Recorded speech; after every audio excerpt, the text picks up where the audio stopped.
My dear friends, welcome to Tally lesson number 8. నిన్న గత క్లాస్లో మనం గ్రూపింగ్ ఆఫ్ లెడ్జర్స్ కంప్లీట్ అయిన తర్వాత ఓపెనింగ్ బ్యాలెన్స్ షీట్ ఎలా ఉంటుంది దాని స్వరూపం చూసాము. ఓపెనింగ్ బ్యాలెన్స్ షీట్లో లయబిలిటీ సైడు, అసెట్ సైడు మనం ఓపెనింగ్ బ్యాలెన్స్ షీట్ చేసుకుంటే వాళ్ళు ఇచ్చిన డేటా ప్రకారం మనం ఓపెనింగ్ బ్యాలెన్స్ షీట్ మనం టాలీ చేసి చూపించుకున్నాము. సాత్వికి కన్స్ట్రక్షన్స్ అనే ఒక ఫైల్ ఓపెన్ చేసి దాంట్లో మనం ట్రాన్సాక్షన్స్ రాసుకున్నాం.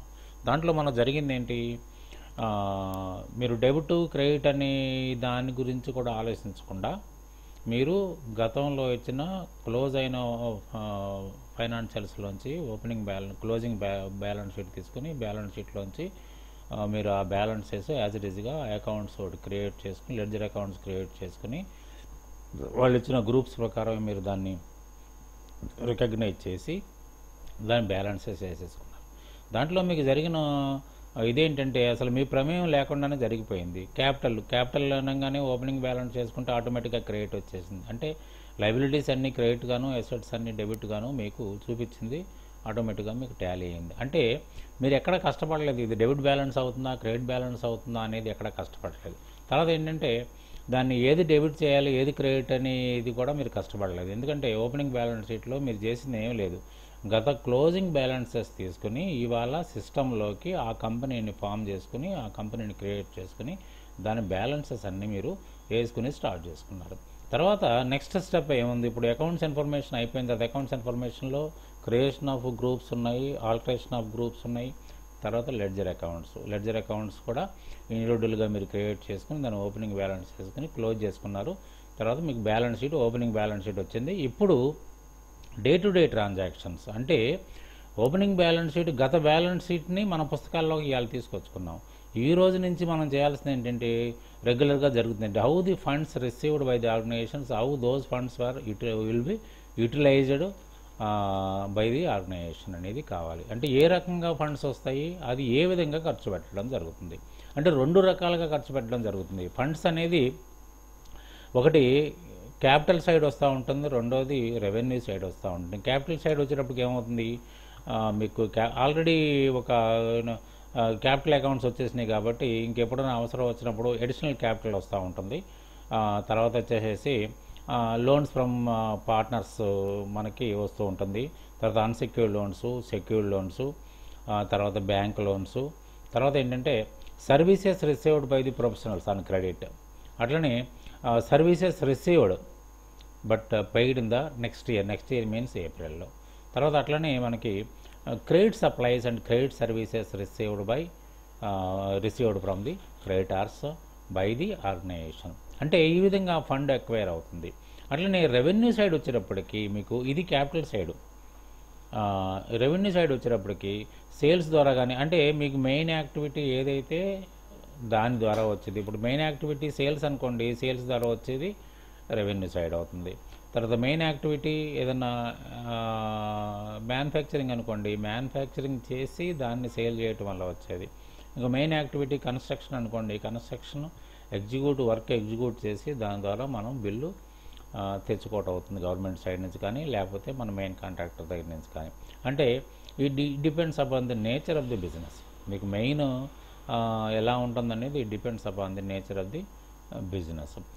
కాబట్టి ఏంటంటే మనకి రెండు విధాలుగా మనకి ఫండింగ్ అనేది మీకు వచ్చి జారుతూ ఉంటుంది. అట్లనే how those funds were utilised అంటే దీంట్లో ఏమవుతుంది, క్యాపిటల్ సైడ్ వచ్చేటప్పటికి మళ్ళీ ఇందా క్యాపిటల్ ఎస్టేట్ని మళ్ళీ క్యాపిటల్ సైడ్ వచ్చేటప్పటికి మీరు ఫిక్స్డ్ అసెట్స్ కొనటం కానీ లేకపోతే ఏదైనా డిపాజిట్స్ పెట్టడం కానీ లేకపోతే మనం ఇన్వెస్ట్మెంట్స్ ఏదైనా చేయటం కానీ ఇవన్నీ జరుగుతూ ఉంటాయి. అట్లనే రెవెన్యూ ఎక్స్పెండిచర్ వచ్చేటప్పటికి మీరు ట్రేడింగ్ చేస్తున్నారనుకోండి, పర్చేజ్ చేయడం కోసం కానీ లేకపోతే ట్రాన్స్పోర్ట్ ఛార్జెస్ కానీ కన్వీనియన్స్ కానీ ట్రావెలింగ్ ఎక్స్పెన్సెస్ కానీ శాలరీస్ కానీ రెంట్స్ కానీ ఇవన్నీ కూడా రెవెన్యూ ఎక్స్పెండిచర్ చేస్తారు. అంటే రెవెన్యూ రిసీట్స్లోంచి రెవెన్యూ ఎక్స్పెండిచర్ తీసేస్తే మనకి ఇన్కమ్ బయటపడుతుంది, నెట్ ఇన్కమ్ బయటపడుతుంది. అట్లనే క్యాపిటల్ రిసీట్స్లోంచి క్యాపిటల్ మన లైబిలిటీస్ అసెట్స్లోంచి ఉన్న మన దగ్గర అసెట్స్లోంచి మనం ఇప్పుడు ప్రస్తుతం ఉన్న బాకీలు కరెంట్ లైబిలిటీస్ తీసేసినట్టయితే నెట్ క్యాపిటల్ బ్యాలెన్స్ బిజినెస్లో ఎంత ఉంది అంటే గతంలో పెట్టిందంతా ఇప్పుడు కనిపిస్తుందంతా అనేది మనకు కనిపిస్తుంది. అది మీకు మీరు తక్కువ కష్టంతో మీరు అవన్నీ చేసేసారు.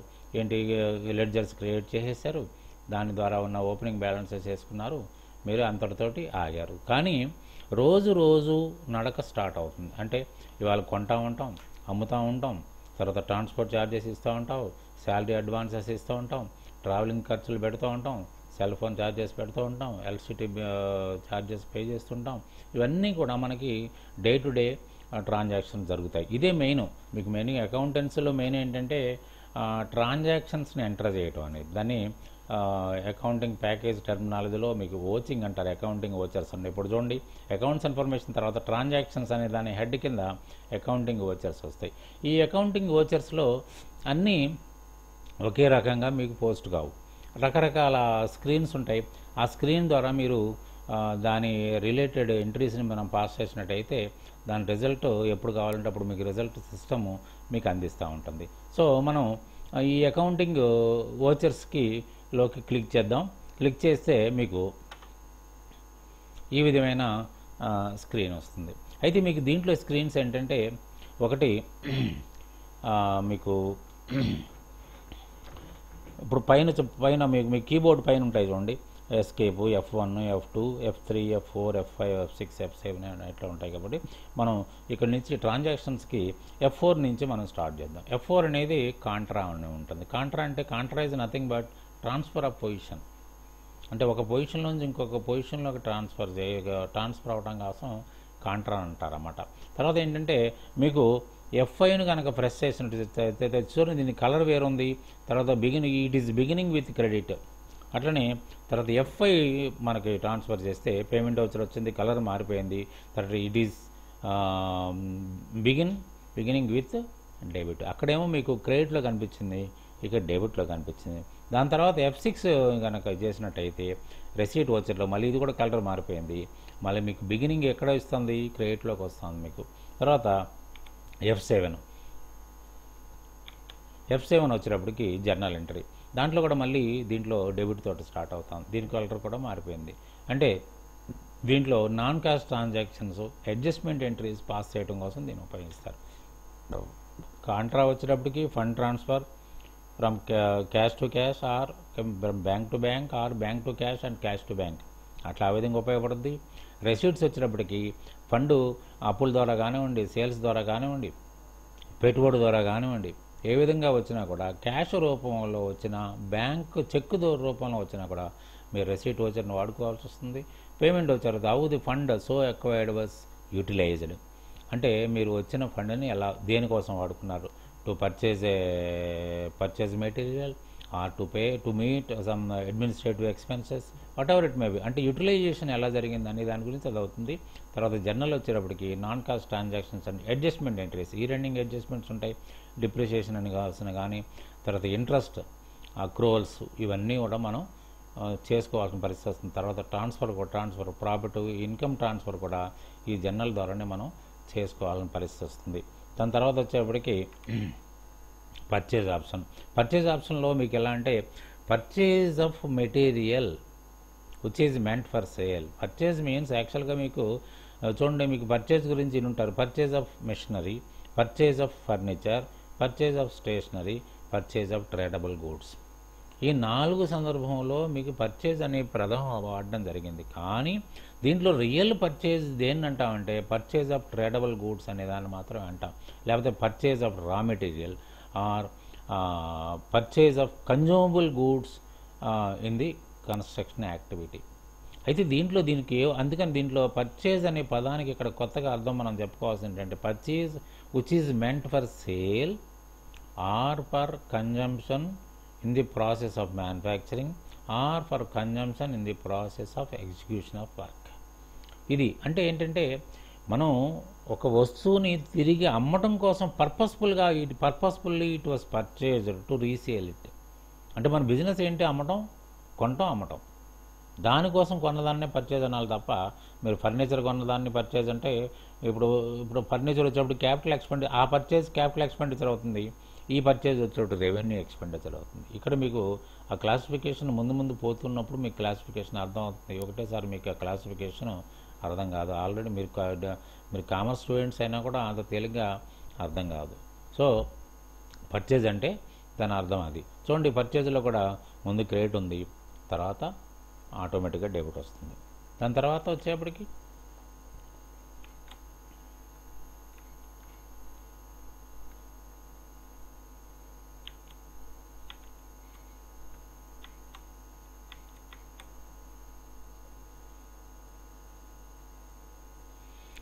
సేల్ ఉంది.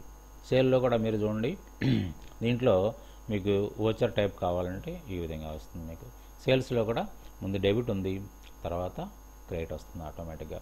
దాని తర్వాత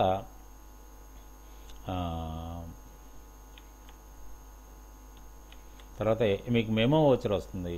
ఎందుకంటే memo voucher it is a special voucher. ఈ ఓచర్ తోటి ఏమవుతుందంటే మీకు మీరు ఏదైనా ట్రాన్సాక్షన్ జరిగితే దానికి ఏ లెడ్జర్కి ఇమ్మీడియట్ ఎఫెక్ట్ దాంట్లో ఏం కనపడదు. తర్వాత ఏంటంటే టెంపరీ కోసం ఒక సస్పెన్స్ అకౌంట్ అనామత ఖాతా అంటారు సరే, అనామత ఖాతాని మెయింటైన్ చేసుకోవడం కోసం ఇది మీకు పనికి వస్తుంది. తర్వాత F11లో ఏముంటుందంటే మీకు ఈ ఫీచర్స్ అంటే మీ యొక్క కంపెనీ స్వరూపం, అంటే మీరు ఏం కావాలనుకుంటున్నారు, అంటే ఇన్కమ్ అండ్ ఎక్స్పెండిచర్ స్టేట్మెంట్ ఎక్కడ ఉంటుంది, నాన్ ప్రాఫిట్ సీకింగ్ ఆర్గనైజేషన్స్లో ఉంటుంది. అంటే మీరు నాన్ ప్రాఫిట్ సీకింగ్ ఆర్గనైజేషన్లో కనుక అకౌంట్ సెటప్ చేసినట్టయితే దాన్ని ఎస్ఎన్ఈ చేసుకోవాల్సి వస్తుంది. ఎలా మల్టిపుల్ కరెన్సీ, డాలర్స్ ఉండొచ్చు, రూపాయలు ఉండొచ్చు, ఇవన్నీ ఉండొచ్చు. అట్లనే మెయింటైన్ బిల్ వైజ్ రిజల్ట్స్, అంటే మీకు ఏ బిల్లుకి ఆ బిల్లు. ఇప్పుడు ఒక బిల్లు ఇస్తాడు ₹1,00,000, దీంట్లో ₹50,000 ఇప్పుడు పేమెంట్ చేసాం, తర్వాత ₹20,000 పేమెంట్ చేసాం, తర్వాత ₹30,000 పేమెంట్ చేసాం.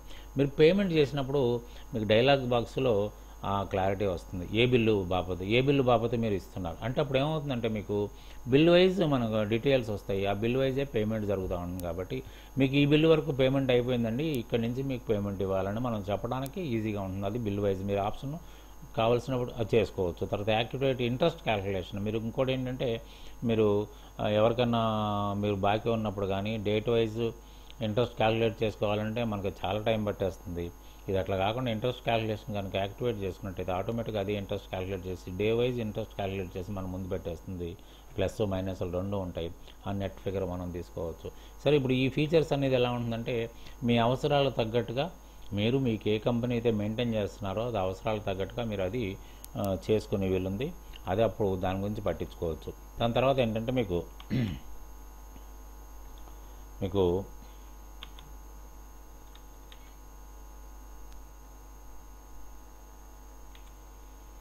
తర్వాత ఏంటంటే కాన్ఫిగరేషన్ వచ్చేటప్పటికి మీకు ఇక్కడ skip field to create faster entry use create debit instead of బైడ్. అంటే మీకు జనరల్గా ఎలా ఉంటుందంటే మీకు మనం మాన్యువల్ అకౌంట్స్ మెయింటైన్ చేసినప్పుడు డెబిట్ అనే దానికి ఏం కనపడదు, క్రెడిట్ దానికి మాత్రం 2 అని కనిపిస్తుంది.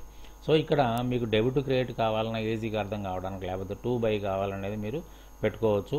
తర్వాత నెగిటివ్ క్యాష్ బ్యాలెన్స్ వచ్చినప్పుడు, ఇప్పుడు సపోజ్ చూడండి, మనం మాన్యువల్గా వచ్చినప్పుడు ఒక ₹100 మన దగ్గర ఉంది, ఒక ₹50 ఖర్చు పెట్టేసాము అంటే ₹50 ఉంది మన దగ్గర ఉన్నట్టు క్యాష్.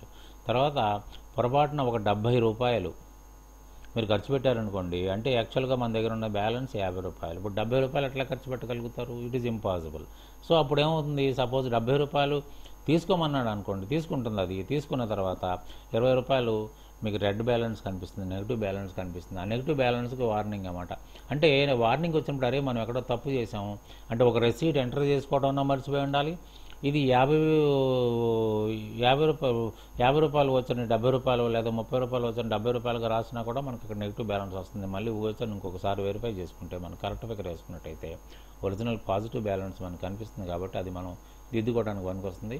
ఈ కాన్ఫిగరేషన్ కూడా మీరు అవసరానికి తగ్గట్టుగా మీరు కాన్ఫిగరేషన్ మార్చుకోవడానికి అవకాశం ఉంటుంది. సో మీరు చేయాల్సింది ఏంటి, మెయిన్గా ఓచింగ్కి వచ్చినప్పుడు మీరు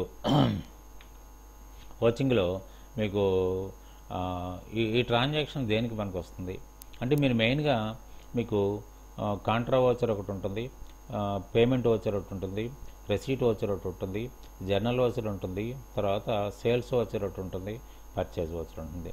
సేల్స్ పర్చేజ్ ఓచర్స్ కూడా మీకు only credit sales and credit purchase మాత్రమే దాని ద్వారా పాస్ చేయాలి. ఇప్పుడు సపోజ్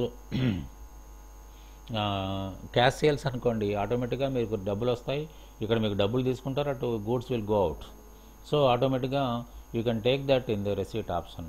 అట్లనే క్రెడిట్ పర్చేస్ ఉందనుకోండి, క్రెడిట్ పర్చేస్ అప్పుడు మాత్రమే దీన్ని మీరు వాడుకోవాలి. అదే క్యాష్ పర్చేస్ అయితే పేమెంట్ ఆప్షన్లోకి వెళ్ళిపోవచ్చు. అంటే గూడ్స్ లోపలికి వస్తాయి, మీరు క్యాష్ బయటికి పోతుంది కాబట్టి గూడ్స్ అకౌంట్ డెబిట్ చేసేసి మీరు క్యాష్ అకౌంట్ క్రెడిట్ చేస్తే సరిపోతుంది. సో మీరు ఈ ఆప్షన్ పర్చేస్ అండ్ క్రెడిట్ అనే దీంట్లో ఉన్న స్క్రీన్స్ మీరు క్రెడిట్ని వాడుకోవడానికి మాత్రమే మీకు పనికి వస్తుంది. అదే క్రెడిట్లో ఒక మెషినరీ కానీ లేదా ఒక ఫర్నిచర్ కానీ ఒక అసెట్ క్రెడిట్లో కొనటం కానీ క్రెడిట్లో అమ్మటం కానీ జరిగితే అప్పుడు దీన్ని అది వాడుకోవడానికి వెళ్ళలేదు. ఇందాక చెప్పాను కదా, purchase means which is meant for sale or for consumption in the process of manufacturing or for consumption in the process of execution of work. దానికి మాత్రమే మీరు పర్చేజ్ అనేది ఆప్షన్ వాడుకోవాలి. కానీ ఇప్పుడు sold old furniture or old machinery, అప్పుడు దీనికి ఏంటంటే it was not purchased for the purpose of sale. గతంలో మనకి it is purchased to use, it was used due to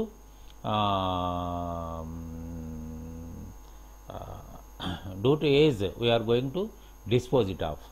మనకి పనికిరాదు కాబట్టి, ఏజ్ దాటిపోయింది కాబట్టి మనం దాన్ని డిస్పోజ్ చేయాలనుకుంటున్నాం. సో అటువంటి క్రెడిట్ పర్చేస్ కానీ క్రెడిట్ సేల్ ఆఫ్ అసెట్ ఏదైనా ఉన్నట్టయితే you have to pass transaction through journal voucher, that is F7. So అది మాత్రం మీరు బాగా గుర్తుపెట్టుకోవాలి. తర్వాత మీకు క్లియర్గా ఈ నోట్స్ను కూడా ప్రిపేర్ చేశాను. ఈ నోట్స్లో మీకు అసలు కాంట్రా అంటే ఏంటి, పేమెంట్ ఓచర్ అంటే ఏంటి, లేకపోతే రెసీట్ ఓచర్ అంటే ఏంటి, ఇవన్నీ కూడా మీకు ఎక్స్ప్లెనేషన్ దాంట్లో దొరుకుతుంది with examples. So vouching of business transaction start అయిన తర్వాతనే మీ అకౌంటింగ్ ప్రాసెస్ స్టార్ట్ అయినట్లు లెక్క.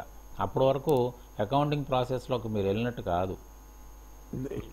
మీరు ఇప్పుడు అకౌంటింగ్ ప్రాసెస్ స్టార్ట్ చేయడానికి ముందు గత రన్నింగ్లో ఉన్న బిజినెస్ అయితే ఓపెనింగ్ బ్యాలెన్స్ షీట్ వేసుకొని స్టార్ట్ చేస్తారు. రన్నింగ్లో బిజినెస్ లేకపోతే ఇదే స్టార్టింగ్ బిజినెస్ అనుకోండి, you need not do that. ఎందుకంటే మనకు ఓపెనింగ్ బ్యాలెన్స్ షీట్ అంటూ ఏం ఉండదు, క్లోజింగ్ బ్యాలెన్స్ షీట్ ఏం ఉండదు కాబట్టి ఎక్కడ ఏ ఫిగర్ మనకి అవైలబుల్ ఉండదు. కాబట్టి ఇవాళ నుంచే మన బిజినెస్ స్టార్ట్ చేసినట్లు లెక్క వేసుకుని ఈ రోజు నుంచే మనం ట్రాన్సాక్షన్స్ మొదలు పెట్టాలి. సో అసలు ఓచర్ అంటే voucher is nothing but A document. It contained the details of a transaction. For every transaction you make a voucher. ప్రతి ట్రాన్సాక్షన్కి మీరు ఒక ఓచర్ రూపంలో తయారు చేయాలి. అంటే ట్రాన్సాక్షన్ అది రెసీట్ అయి ఉండొచ్చు, పేమెంట్ అయి ఉండొచ్చు, లేకపోతే ఏదైనా కావచ్చు. అంటే ఒక వ్యవహారం నడుపుతూ ఉంటే ఖచ్చితంగా దానికి ఒక ఓచర్ ప్రిపేర్ చేయాలి. The voucher entry option at the gateway enables to make dated entries. ఇందాక చూశారు కదా కోచింగ్ ఫర్ ట్రాన్సాక్షన్స్లో మీరు అవన్నీ స్క్రీన్లు చూశారు కదా. సో అక్కడికి వెళ్ళినట్టయితే మీరు అది ఓపెన్ చేసుకుని తెలుసు. Through a voucher the balance of ledger account gets affected. అంటే మీరు ట్రాన్సాక్షన్స్ పాస్ చేసుకుని కొలిది. ఇప్పుడు సపోజు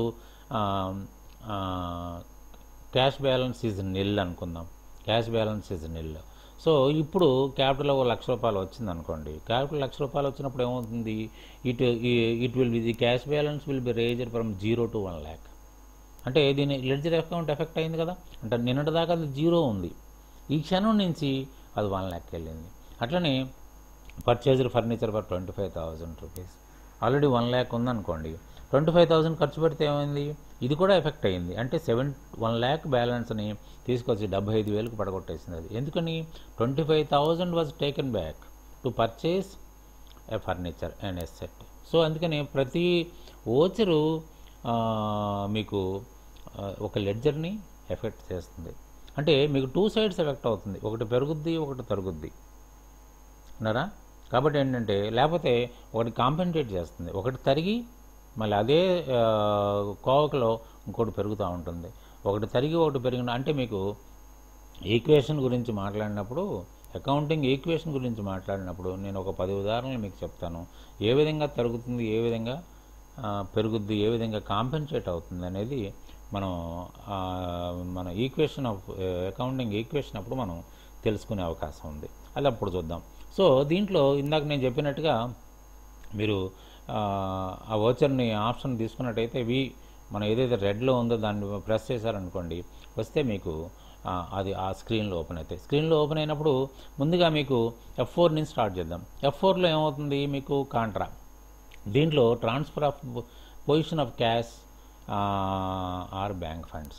ఇప్పుడు క్యాష్ అకౌంట్ అంటే దీంట్లో క్లారిటీ ఇస్తాను మీకు. మీనింగ్ ఏంటంటే cash account means cash on hand or cash in the office and cash with the banker. ఇప్పుడు రెండు బాక్సులు పెట్టుకోండి. ఒక బాక్స్ ఏమో మనం వచ్చిన క్యాష్ని ఆ బాక్స్లో వేస్తాం, రెండోది ఒక బ్యాంక్ బాక్స్ పెట్టండి పక్కనే. అయితే ఏమవుతుంది మనకంటే దీంట్లో రెండు కారణాలు ఉన్నాయి. బ్యాంకులో డబ్బులు పెట్టడానికి రెండు కారణాలు. ఒకటి ఏంటంటే సెక్యూరిటీ పర్పస్ కోసం.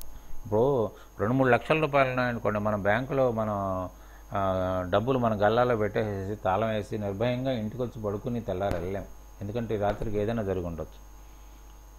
అందుకని ఏంటంటే మనం ఒక బ్యాంకుని ఎంచుకుని సేఫ్ కస్టడీల కోసం ఆ డబ్బులు అక్కడ దాస్తూ ఉంటాం.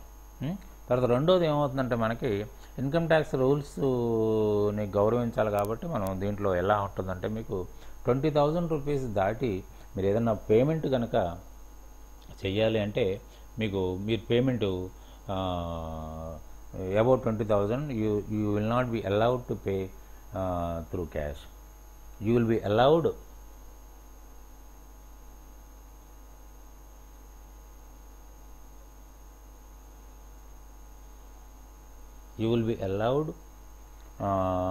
To pay the money through cheque. కాబట్టి ఏంటంటే మనం బ్యాంకులో డబ్బులు దాచుకుని ఆ డబ్బుల్ని మనం ఒక డాక్యుమెంట్ ద్వారా, ఒక ఇన్స్ట్రుమెంట్ ద్వారా మనం బ్యాంకర్కి పంపించి we will instruct the banker to pay the bearer the amount mentioned in that form. అంటే ఆ చెక్ రూపంలో మనం ఒక 20,000 రాస్తే 20,000, 30,000 రాస్తే 30,000 మనం అతనికి ఇమ్మని మనం ఇన్స్ట్రక్ట్ చేస్తాం. అంటే ఏంటంటే రెండు మనవే.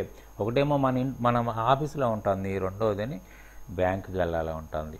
సో మన ఆఫీస్లో క్యాష్ని కనుక వాడినట్టయితే దీంట్లోంచి మనం క్యాష్ వచ్చినట్టు వేసుకుంటాం, క్యాష్ పోయినట్టు వేసుకుంటాం.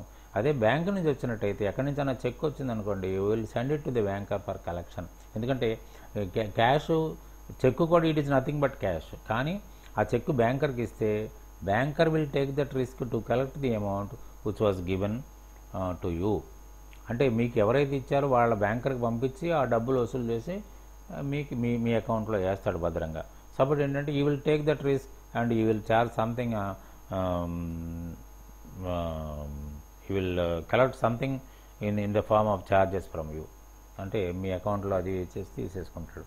సో ఏంటంటే మీకు ఆ విధంగా మీరు చెక్కులు కనుక వచ్చినట్టయితే ఆ గల్లాలో వేయండి, తర్వాత మళ్ళీ ఎవరికైనా చెక్కులు ఇచ్చినట్టు ఆ గల్లాల నుంచి తీయిస్తాం. అంటే ఇప్పుడు ఏమవుతుందంటే ఇవాళ what is the cash balance today అని కనుక మనకు అన్నట్టయితే cash in the cash box in the office and cash with the banker, ఆ రెండు కలుపుకున్నట్టయితేనే మీకు క్యాష్ అకౌంట్ టాలీ అవుతుంది. So cash means cash on hand and cash at bank కింద మీరు దాన్ని అర్థం చేసుకోవాలన్న పరిస్థితి వస్తుంది.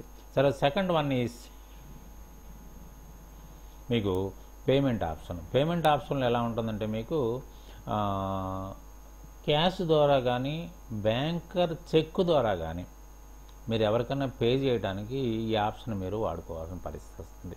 ఎలా ఉంటుందంటే మీకు ఇప్పుడు ఏదన్నా సపోజ్ ట్రావెలింగ్ ఎక్స్పెన్సెస్ ఉన్నాయనుకోండి, travelling expenses you will meet the travelling expenditure through cash.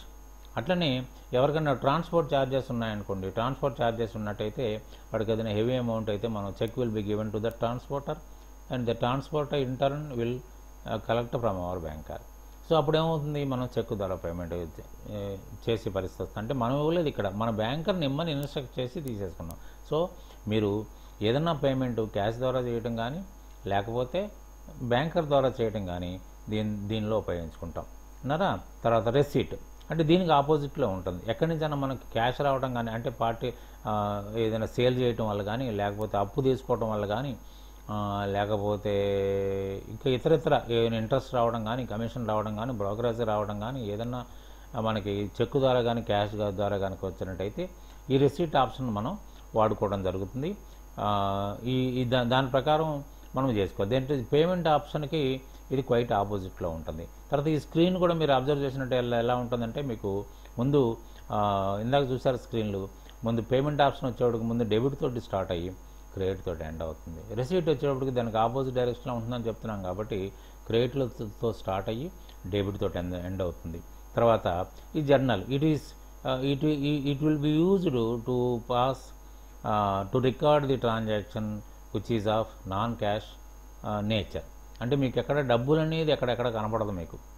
మీకు అడ్జస్ట్మెంట్ ఎంట్రీస్, ఇప్పుడు ఇయర్ ఎండింగ్ నాడు ప్రాఫిట్ని ట్రాన్స్ఫర్ చేయడం కోసం కానీ, లేకపోతే ఏదైనా లాస్ని ట్రాన్స్ఫర్ చేయడం కానీ, లేకపోతే ఇంట్రెస్ట్ ఇప్పటివరకు పడ్డ ఇంట్రెస్ట్ని మనం ఛార్జ్ చేయటం, అంటే డబ్బులు ఇవ్వం కాకపోతే వాడికి ఇవ్వాలని లెక్క తెలుస్తాం, లేకపోతే మనకు రావాలని లెక్క తెలుస్తాం.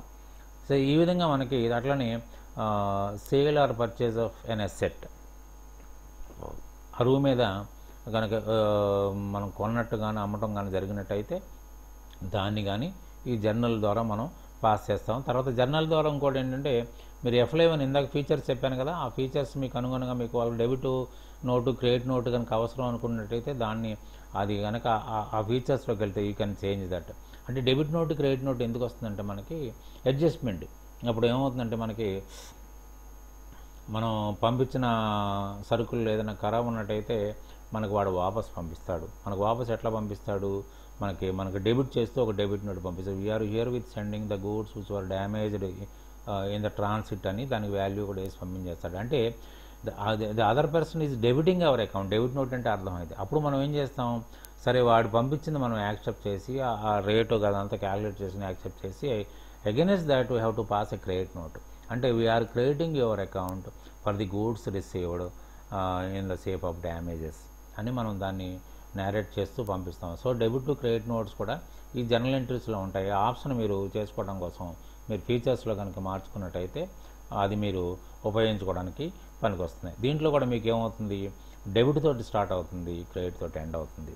తర్వాత F8 సేల్స్. ఇప్పుడు ఇదేంటి, సేల్స్లో మీకు only credit sale of goods or credit sale of raw material or credit sale of services, ఇవన్నీ కూడా మీరు దీని ద్వారా మీరు పాస్ చేసుకోవడానికి మాత్రం పనికొస్తుంది. సో తర్వాత ఏంటంటే పర్చేస్, జస్ట్ దానికి ఆపోజిట్లో ఉంటుంది ఇది. So this can be use to record credit purchase of goods. అంటే మీరు ఈ రెండు ఆప్షన్స్ కూడా F8 F9 పర్చేస్ అండ్ సేల్స్ని మీరు క్రెడిట్కు సంబంధించిన ట్రాన్సాక్షన్స్ రికార్డ్ చేసుకోవడానికి మాత్రమే ఇది పనికొస్తుంది. కానీ క్యాష్ ట్రాన్సాక్షన్స్ పనికి రావు. క్యాష్ అంటే సేల్స్ అయితే రెసీట్లోని, తర్వాత పర్చేస్ అయితే పేమెంట్లోని మీరు వాడేసుకోవాల్సిన అవసరం వస్తుంది. తర్వాత F10 ఇది మెమోరండం, కానీ దీన్ని వాడుకోవడం చాలా తక్కువ. ఎందుకంటే ఎప్పుడైనా సస్పెన్స్లో డబ్బులు ఇస్తే, యాక్చువల్గా మనకు సస్పెన్స్లో గ్రూపులో మాట్లాడుకున్నాం టెంపరీ అకౌంట్ అది. దీన్ని సస్పెన్స్లో వాడుకునే బదులు F10 వాడుకున్నట్టయితే మీరు ఎప్పుడైనా ట్రాన్సాక్షన్ జరిపినట్టయితే it won't affect any ledger immediately. అంటే మీరు దీంట్లో క్యాష్ వాడుకున్నా కూడా క్యాష్ ఎఫెక్ట్ కనపడదు మీకు. అంటే ఇది ఒక టెంపరీ అకౌంట్, తర్వాత ఆటోమేటిక్గా దీన్ని రివర్స్ చేసేసుకుని రెగ్యులర్ అకౌంట్లోకి వెళ్ళిపోతాం కాబట్టి దీని ఎఫెక్ట్ ఏమి ఉండదు. F10 యూసేజ్ కూడా చాలా తక్కువ, జనరల్గా వాడరు అది. సో F11 ఫీచర్స్, F12 ఇది కాన్ఫిగరేషన్స్ మీరు వాడతారు. సో ఇప్పుడు మీకు చెప్పేది ఏంటంటే ఓచర్స్లోకి వెళ్ళిన తర్వాత మీకు కాంట్రా ఉంది. కాంట్రాలో కూడా మీకు ముందు క్రెడిట్ ఉంది, క్రెడిట్ ఉన్న తర్వాత ఎంట్రీ ఇస్తే ఆటోమేటిక్గా మీకు డెబిట్ని అలౌ చేస్తుంది. అయితే దీంట్లో చూడండి మీకు ఇప్పుడు జనరల్గా మీరు కామర్స్ స్టూడెంట్స్ అయితే ఏమవుతుంది, ప్రతి ఎంట్రీ కూడా డెబిట్ తోటి స్టార్ట్ అయ్యి క్రెడిట్ తోటి ఎంటర్ అవుతుంది అన్నారా. Debit all expenses and losses and credit all incomes and అట్లనే debit the receiver credit the giver, అట్లనే debit what comes in credit అంటే ప్రతిదీ డెబిట్ తోటే స్టార్ట్ అవుతుంది, క్రెడిట్ తోటి ఎండ్ అవుతుంది. కానీ ఇక్కడ మీరు స్క్రీన్లు కనుక అబ్జర్వ్ చేసినట్టయితే ఇప్పుడు ఇక్కడ క్రెడిట్లో కనిపించింది, తర్వాత పేమెంట్లో వచ్చేటప్పటికి డెబిట్లో కనిపించింది, తర్వాత రెసీట్ వచ్చేటప్పటికి క్రెడిట్లో కనిపించింది, తర్వాత వచ్చేటప్పటికి సేల్స్ వచ్చేటప్పటికి మీకు డెబిట్లో కనిపిస్తుంది.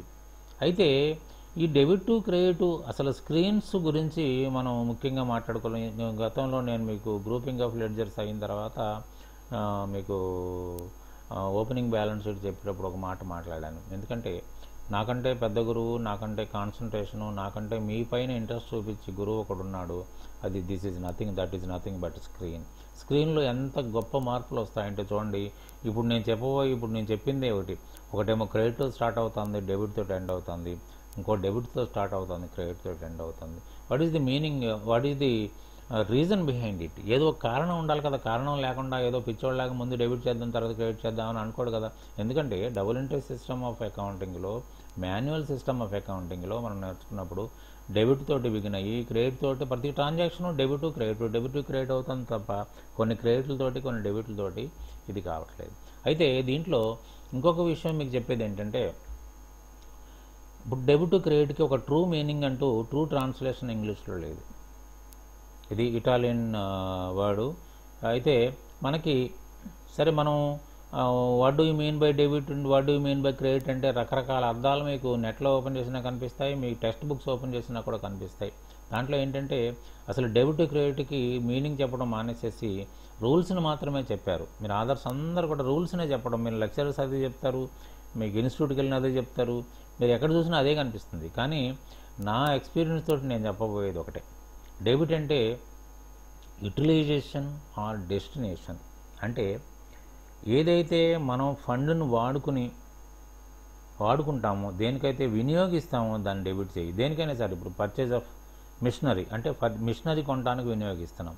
తర్వాత మీటింగ్ ఆఫ్ ఎక్స్పెండిచర్ అంటే ట్రావెలింగ్ కానీ, సెల్ ఫోన్ ఛార్జెస్ కానీ, ఎలక్ట్రిసిటీ ఛార్జెస్ కానీ, పవర్, తర్వాత శాలరీస్ కానీ, తర్వాత రెంటల్ అడ్వాన్స్ కానీ, ఏదైనా కానివ్వండి. అంటే you are utilising that fund to meet that expenditure. దేన్నైతే వినియోగిస్తున్నారు దాన్ని డెబిట్ చేసేయండి. రెండోది ఏంటంటే దానికి ఇంకొక ఎక్స్టెన్షన్ ఏంటంటే స్థానం, ఏ స్థానంలోకి అయితే రీచ్ అవుతుంది. ఇప్పుడు చూడండి, క్యాపిటల్ తీసుకొచ్చి 1,00,000 రూపాయలు పెట్టారు అన్నారా. 1,00,000 రూపాయలు వ్యాపారంలోకి వస్తుంది. తర్వాత క్రెడిట్ అనేది ఇక్కడ మీకు ఎలా ఉందంటే, డెబిట్ అంటే యూటిలైజేషన్ అంటున్నాను, డెస్టినేషన్ అంటున్నాను. క్రెడిట్ అంటే ఆపోజిట్లో సోర్స్ అంటే ఆధారం. అంటే ఎక్కడి నుంచి వస్తుంది డబ్బులు? కారణం వదిలిపెట్టేయండి. అది అప్పు తీసుకుంటే వస్తుందా లేదా మనం బాకీ ఉంటే ఇస్తున్నాడు అనేది వదిలిపెట్టేయండి. మనకి ఎక్కడి నుంచో ఒక ఆధారం, మనకి ఆ పైనుంచి నీళ్లు కారుతున్నాయంటే పైన జల ఉంటేనే కింద నీళ్లు కారుతాయి. అంటే ఆధారం ఏంటి? అక్కడ జల. కాబట్టి అట్లనే ఏంటంటే మనకు డబ్బులు ఎలా వస్తున్నాయి అంటే క్యాపిటల్ రూపంలో డబ్బులు వస్తున్నాయి. అంటే source is capital here. So డబ్బులు వస్తున్నాయి. ఈ డబ్బులు ఇందాక మనం ఏం చేసాం, utilised that amount to meet the administrative expenses or to purchase an asset or to purchase a tradable good. లేకపోతే ఏమవుతుంది, ఆ డబ్బులు మనం క్యాష్ రూపంలో దాచిపెట్టుకుంటాం, లేదా బ్యాంకు రూపంలో మనం దాచిపెట్టుకుంటాం. అందుకని ఏంటంటే debit means utilisation or destination. అది ఎక్కడన్నా దాయబడి ఉండాలి, లేకపోతే వినియోగించబడి ఉండాలి. అంతకు మించి ఇంకేం జరగదు, ఆ డబ్బులకి ఇంకేం జరగదు. సో వచ్చేదంతా కూడా మీకు సోర్స్. ఏ రకంగా అయినా రానివ్వండి, అప్పు కానివ్వండి, క్యాపిటల్ కానివ్వండి, సేల్స్ వల్ల కానివ్వండి, ఏ రకంగా మీకు డబ్బులు వచ్చినా దాని సోర్స్. అంటే బ్లైండ్గా మీరు అది నమ్మి మీరు ట్రాన్సాక్షన్స్ మెయింటైన్ చేయొచ్చు అన్నారా. దీంట్లో ఈ కాంట్రాలో వచ్చేటప్పటికి క్రెడిట్ అన్నాడు. అయితే ఏమవుతుంది, ఎక్కడి నుంచి దీంట్లో వచ్చేటప్పటికి ఏంటంటే ఎక్కడి నుంచి ఎక్కడికి పోతుంది. ఇప్పుడు ఇక్కడ ఏమవుతుంది, ఇప్పుడు దీంట్లో కాంట్రా అంటే ఏమంటున్నాను, ట్రాన్స్ఫర్ ఆఫ్ పొజిషన్ అంటున్నాను. అంటే 1,00,000 రూపాయలు నా దగ్గర ఉన్నాయి, ఈ 1,00,000 రూపాయల నుంచి 50,000 రూపాయలు నేను తీసుకెళ్ళి బ్యాంకులో వేస్తున్నాను. ఎక్కడి నుంచి డబ్బులు పోతున్నాయి అంటే మీకు క్రెడిట్ అంటే ఇప్పుడు సోర్స్ అని చెప్తున్నాను కదా. అంటే ఈ బ్యాంకులోకి వెళ్ళడానికి సోర్స్ ఏది, అక్కడ ఉన్న డబ్బులు, ఆ గల్లాలో ఉన్న డబ్బులే సోర్స్ మీకు. అంటే ఆ సోర్స్ని మీకు ఇందాక చెప్పినట్టుగా క్రెడిట్ అంటే సోర్సు, డెబిట్ అంటే యూటిలైజేషన్. ఇక్కడ కూడా క్రెడిట్ ఉంది కాబట్టి మీకు సోర్స్ ఏంటి, క్యాష్ అకౌంట్. అంటే క్యాష్లోంచి బ్యాంక్ ఆఫ్ మహారాష్ట్రకో, బ్యాంక్ ఆఫ్ ఆంధ్ర బ్యాంకో, స్టేట్ బ్యాంకో వెళ్తున్నాయి అన్నారా. తర్వాత దీంట్లో ఒక పెద్ద కన్ఫ్యూజన్ ఏంటంటే కాంట్రా వచ్చేటప్పటికి డిపాజిట్ చేయడానికి అదే ఆప్షను, మన విత్డ్రా చేయడానికి అదే ఆప్షన్. ఇక్కడ ఏమవుతుంది, డిపాజిట్ చేస్తున్నాం. డిపాజిట్ చేయడం వల్ల ఏమవుతుంది, క్యాష్ యొక్క నిధి తరిగిపోతుంది, బ్యాంకు యొక్క నిధి పెరుగుతుంది. విత్డ్రా చేసినప్పుడు ఏమవుతుంది, బ్యాంకు యొక్క నిధి తరిగిపోతుంది. అంటే ఇప్పుడు ఇందాక ఏం చేసాం, బ్యాంకులో 50,000 వేసింది, 50,000 నుంచి 20,000 డ్రా చేస్తే ఏమవుతుంది, అక్కడ బ్యాంకు యొక్క నిధి 30,000కు పడిపోయింది. కానీ మన దగ్గర ఉన్న క్యాష్ 20,000 పెరిగింది. కాబట్టి ఇక్కడ ఏమవుతుంది, ఇందాక అక్కడేమో క్యాష్ అకౌంట్ క్రియేట్ చేసాము, ఇక్కడ బ్యాంక్ అకౌంట్ని క్రియేట్ చేయాలి. అంటే ఎలా వస్తుంది మనకి ఇక్కడ ఈ నిధి పెరగడానికి? What is the source? Bank is the source year. సో మీరు క్రెడిట్ బ్యాంక్ వేసేసి డెబిట్ క్యాష్ వేసుకుంటే సరిపోతుంది. లేకపోతే bank to bank, state bank of Hyderabad నుంచి స్టేట్ బ్యాంక్ ఆఫ్ ఇండియాకో, కెనరా బ్యాంకో, విజయ బ్యాంకో ట్రాన్స్ఫర్ చేస్తాను అనుకోండి. అంటే ఎక్కడ ఏ సోర్స్ని ఇంకో సోర్స్లోకి ట్రాన్స్ఫర్ చేస్తున్నాము, ఏ నిధి నుంచి ఏ నిధికి ట్రాన్స్ఫర్ అవుతుంది అంటే స్టేట్ బ్యాంక్ ఆఫ్ ఇండియా నుంచి మనం ట్రాన్స్ఫర్ చేస్తే స్టేట్ బ్యాంక్ ఆఫ్ ఇండియా మనకు ఆధారం అయింది, that is the source, real source. We are transferring that fund to another bank. So అది మీరు బాగా అర్థం చేసుకోవాల్సింది ఏంటంటే, ఈ డెబిట్ టు క్రెడిట్ అనేది గోల మర్చిపోండి, దాని సమస్య మర్చిపోండి, సింపుల్గా ఇది అర్థం చేసుకోండి. Debit means utilisation or destination, credit means source. ఇది తప్ప మీరు ఏది గుర్తుపెట్టుకోవాల్సిన అవసరం లేదు. టేక్ ఫర్ ఎగ్జాంపుల్ 5, దీంట్లో పేమెంట్లో ఏముంది? డెబిట్ ఉంది. చూసారా, ఇందాక అక్కడ క్రెడిట్ ఇచ్చి ఇక్కడ డెబిట్ ఎందుకు ఇచ్చాడు అని క్వశ్చన్ మీకు వెంటనే రావాలి, రాకపోయినా ఇప్పుడు వచ్చేటట్టు చేసుకోండి. అయితే ఇక్కడ ఏమవుతుంది, we are utilising 10,000 rupees to meet salary obligation. 10,000 రూపాయలు శాలరీ ఇవ్వాలి, ఆ 10,000 రూపాయలు అంటే మనం ఇమ్మీడియట్గా యూటిలైజేషన్. అంటే ఇప్పుడు మనకేంటంటే ముందున్న ఖర్చు దాన్ని తెచ్చుకోవాలి, ఎక్కడి నుంచి తెచ్చుకుంటాం అనేది తర్వాత విషయం. అది ముందు మనకి ఈ పైసలు యూటిలైజ్ వినియోగం కావాలి, వినియోగాన్ని ముందు ఇచ్చాడు, వాడు డెబిట్ ఇచ్చాడు. ఎక్కడి నుంచి వస్తున్నాయి మనకి? బ్యాంక్ నుంచి వస్తే బ్యాంక్ అని రాసుకుంటాం, క్రెడిట్ చేసుకుంటాం. లేకపోతే మన క్యాష్ బాక్స్ నుంచి అయితే క్యాష్ బాక్స్ క్రెడిట్ అవుతుందో. సో మీకు అర్థం కావాల్సింది ఏంటి, మీరు ఏ లెక్క వేసుకున్నా కూడా పేమెంటు కానీ, రెసీట్ కానీ, పర్చేజ్ కానీ, సేల్ కానీ, జనరల్ ఎంట్రీస్ కానీ, ఏదైనా కూడా వాట్ ఈజ్ ది సోర్స్ అంటే what is the utilisation, how the source was utilised, what for అని కనుక క్వశ్చన్లు వేసుకున్నట్టయితే మీకు ఆటోమేటిక్గా అర్థమవుతుంది. మీరు ఇంకోటి ఏంటంటే, మీరు గతంలో చెప్పినట్టుగానే మీకు నేను చెప్పే పాఠం ఫాలో కావాలని అనుకుంటే ఈ send a request, telephone request, or my telephone number is 9393999757. ఈ నెంబర్కి మీరు రిక్వెస్ట్ పంపించండి. I will send the notes regarding the vouching. ఆ ఓచింగ్లో మీకు క్లియర్గా అర్థం అవుతుంది. తర్వాత ట్రాన్సాక్షన్స్ నడిపి ఈ స్క్రీన్ యొక్క అద్భుతాలు మనం నేర్చుకునే ప్రయత్నం చేద్దాం. సో ఈ రోజున మీకు సింపుల్గా చెప్పాను, రేపు ఇంకా క్లారిటీగా మీకు ఒక్కొక్క ఐటెంని తీసుకుని, కాంట్రాని తీసుకుని, తర్వాత కాంట్రాల్ నోట్స్లో ఒక్కొక్కదానికి 3 ఎగ్జాంపుల్స్ ఇవ్వడం జరిగింది. అట్లనే ప్రతి దాంట్లో కూడా ట్రాన్సాక్షన్స్ తీసుకుని దాంట్లో స్క్రీన్ అబ్జర్వేషన్ కూడా మీకు చేయాల్సి వస్తుంది. Screen, how the screen is effecting with that particular entry. మనం దాన్ని క్రియేట్ చేయడం వల్ల ఏమవుతుందో స్క్రీన్లో ఏ విధమైన మార్పులు మనం చూడగలుగుతాం. ఫైనాన్షియల్ మానిటరీ చేంజెస్ కనిపిస్తూ ఉంటాయి మీకు. అసలు ముందుగా ఏం చేయాలి, డేట్ వేసుకోవాలా, తర్వాత ఏది వేసుకోవాలి, తర్వాత ఏంటంటే లెడ్జర్ క్రియేట్ చేసుకున్న తర్వాత దీన్ని ట్రాన్సాక్షన్స్ మొదలు పెట్టాలన్నా, లేకపోతే యాజ్ ఈజ్గా ఎక్కడికి కదలకుండా మనం ఓచింగ్ స్క్రీన్లోనే ఉండి మనం అన్నీ మార్క్ చేసుకోవడానికి అవకాశాలు ఉన్నాయి. కానీ క్లియర్గా ఐటమ్ వైజు మీకు చెప్పడానికి ప్రయత్నం చేస్తాను. కాబట్టి మరొక్కసారి మీరు రిక్వెస్ట్ పంపించండి. రిక్వెస్ట్ పంపిస్తే మీకు నోట్స్ నేను ఇమీడియట్గా పంపిస్తాను. దానివల్ల you will be benefited. So ఈ రోజుకి ముగించి తర్వాత మీకు విశదంగా మిగతాది ఇప్పుడు ఇంకా క్లారిటీగా మీకు లెసన్ చెప్పి ప్రయత్నం చేస్తాను.